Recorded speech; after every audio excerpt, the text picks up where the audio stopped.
Hey, it's Clay. Welcome to another video. This time I want to talk about the basics of how to create guitar YouTube videos. Um, Basically what I do on my channel. If you want to do a cover, if you want to do some recording, this is how you do it kind of from a very overarching view. I'm not going to necessarily go into all of the little details of each step. I mean, honestly, each one of these steps could have a full video in and of itself, but I want to give you an overview of the process kind of from a macro level first. So first and foremost, you have some three basic requirements. You need video capture, you need audio capture, and you need video editing software. Now there are a lot of different ways to do this. I'm going to mostly talk about the way that I do it, but there are a lot of different ways that you can do it. So I'm going to just try and focus on giving you the basics of the information so that you can find the solution that works best with you for maybe what you already have or what your budget is or what you're trying to do. Hopefully this is helpful. So first let's talk about video capture. You need something to take video. That seems really obvious, but there's a lot of questions about what can be done. And the first thing I want to say is if you're getting started, use your cell phone. Cell phones have tremendous cameras. I have a Samsung, and the camera on my phone is fantastic. It takes 1080p. It even takes, I think, 4K video, and the resolution is really good. The camera itself is really, really good. It compares really nicely to some lot more high-end cameras that it really shouldn't be competing with. And if you're getting started out and you have a nice cell phone, use that. It really is going to take you a long ways in this whole process. DSLR cameras are also a really solid choice. They give you that nice kind of macro look where uh, the background gets really washed out with your high aperture. They just are a really neat and interesting choice if you kind of want to get some a little bit more of an ambient feel. Really good way to go. And then camcorders. I had a camcorder and used one for years, but they're really not as viable of a choice any longer just because other things do the job better. I would not, I mean, unless you're going really to the high end, I think going with a DSLR camera or using your cell phone is just a much better choice. Um, it's going to be cheaper. It's going to even give you better results, results more like what you really want. So take with that what you will. Next, we're going to talk about audio capture. So you have your guitar and you want to make some sound and get it into the computer. And there are a couple of different ways to do that. First, I'm going to talk about miking a guitar amp. If you already have a guitar amp and it sounds really good, this is the easiest way to get that sound into your computer. So first and foremost, you need an interface. There are a whole bunch of different interfaces out there. But what this does is this does your audio to digital conversion, and that's really important that you keep it really high in quality. So I recommend the Focusrite Scarlett. They have a whole series in this. The 2i2 is a really good place to start. It gives you all the basics that you need for recording your guitar yourself. PreSonus Audio Box is one that I also have used. It really works really well. I am using a Guitar Rig Session for almost all of my recordings, but that's just because I bought it years ago. I don't even think that's even released or available anymore. But some sort of guitar interface, you could pick up one of these for $100 or less used, and get the drivers installed, and you'll be good to go. Next, you'll need a microphone. A whole bunch of different options here. The Shure SM57 is a tried and true way of recording guitar amps. It just is a solid choice, and you can get it for $100. But then also I really like some of the sub $100 large diaphragm condensers. Specifically, I've been using an Audio-Technica AT2020. It sounds really nice. They aren't as good if you have a really big, high-powered, loud amp. But if you've got maybe like a 15-watt amp, these mics actually do a better job of capturing some of the details than the SM57. And heck, you could even get one of each. Get an SM57, pair it with the large diaphragm condenser, and you're going to have a great setup. But really, you just need one mic to go into your interface.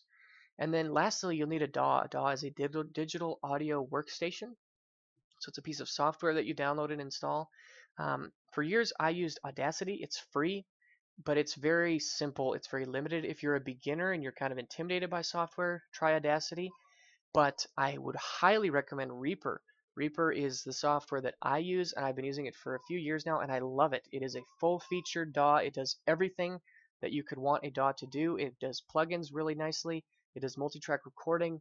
I mean, it's a fantastic piece of software. But the main advantage is that it has a demo period, a trial that is obviously free because it's a trial, but it is fully featured. So a lot of demos will kind of do annoying things, or they'll limit stuff, or they'll cut out the audio or something like that.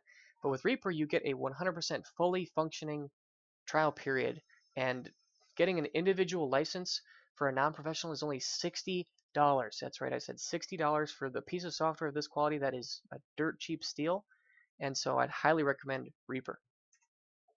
The second method of audio capture is to use a modeler. So we're talking about like a Pod HD 500, a Zoom G3, an 11 rack. These all will have a USB connection, which is really handy. So basically the interface is built in to the modeler along with the amp and the mic, so everything is in the box. You just got to install your drivers and then set it up with your DAW. So compared to the last setup, it's a little bit more simple and straightforward. Like I said, I have experience with the HD 500 and the Zoom G3. Both of them are really versatile, awesome choices. They can serve as your pedal board.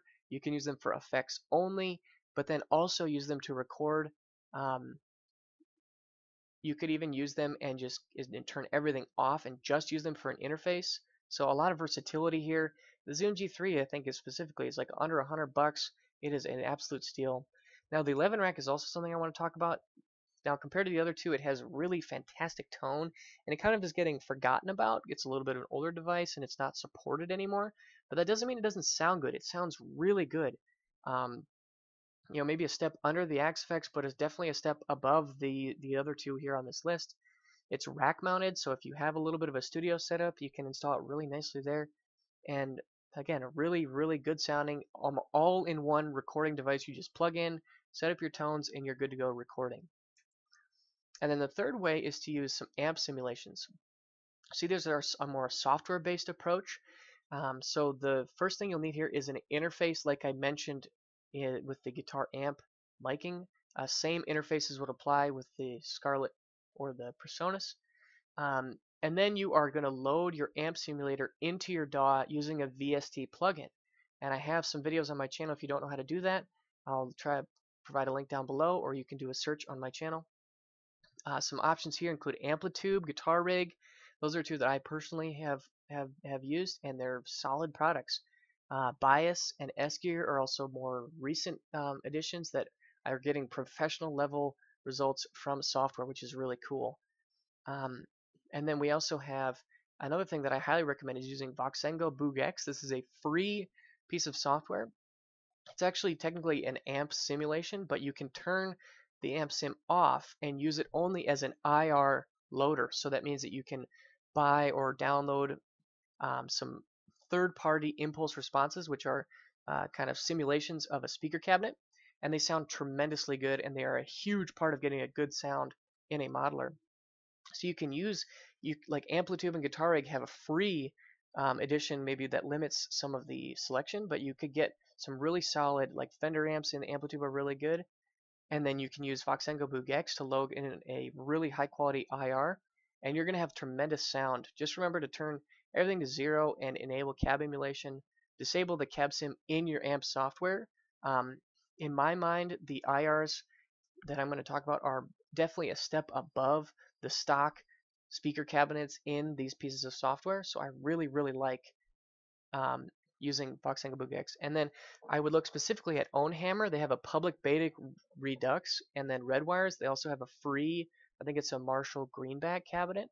Both of these are free to download and try, and they sound really good. So, with Amplitude and Voxengo Boog X and Ownhammer, the public beta Redux, this is all free, the free version of Amplitude, but this is all free software that you can get. As long as you've got an interface, you can get some killer recordings. No hassles, no questions asked, right, whatsoever. And then lastly, so we've recorded our video, we've recorded our audio. Now you need to combine them.